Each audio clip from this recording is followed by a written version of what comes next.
அனைவருக்கும் வணக்கம். நேற்று நேபாளத்தில் போட்டை கோஷி ரிவர் ரசுவா டிஸ்ட்ரிக்டில் உள்ள அந்த ரிவரில் வந்து திடீர் வெள்ளப்பெருக்கு வந்திருக்கு. அதில் வந்து அங்கே வாழ்ந்த அந்த மக்கள் மட்டும் இல்லாமல் பல நாடுகள்லேருந்து, முக்கியமாக இந்தியாவிலேருந்து டூரிஸ்ட் போன நிறைய பேர் வந்து இறந்துருக்காங்க, காணாமல் போயிருக்காங்க, நிறைய பேர் பாதிக்கப்பட்டிருக்காங்க. ஃபஸ்ட்டு இறந்து போனவங்க, அவங்க குடும்பம், அவங்க எல்லாத்துக்கெலாம் நான் ரொம்ப ஆழ்ந்த இரங்கலை தெரிவிச்சுக்கிறேன்.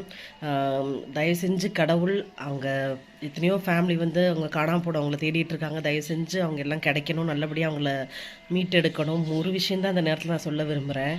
நம்ம என்ன தான் டெக்னாலஜி வளர்ந்துருச்சு, எல்லாருக்கும் காசு பணம் இருக்குது, எல்லாம் சொந்த வீடு கட்டினா போதும், 50 பவுன் 100 பவுன் நகை சேமிச்சா போதும், வேர்ல்டு டூர் போனால் போதும், நல்லா பெருசாக ஃபாரினில் செட்டில் ஆனால் போகுதுன்னு சொல்லி எல்லாரும் ஒவ்வொரு எய்மை நோக்கி ஓடிக்கிட்டே இருப்போம். அதாவது எல்லா மக்களுக்குமே அவங்கவுங்களுக்கு ஏற்ற ஒரு எய்ம் இருக்கும். But end of the day nature முன்னாடி நம்ம எல்லாருமே வந்து ஒரு தூசி மாதிரி தான். ஸோ தயவு செஞ்சு இந்த போட்டி பொறாமலாம் இல்லாமல் எல்லோரும் வாழுங்க. முக்கியமாக சீக்கிரமாக நேபாளில் இருக்க அந்த இஷ்யூ சரியாகணும். நான் கடவுள்கிட்ட ப்ரே பண்ணிக்கிறேன். நீங்களும் எல்லோரும் ப்ரே பண்ணுங்கள்.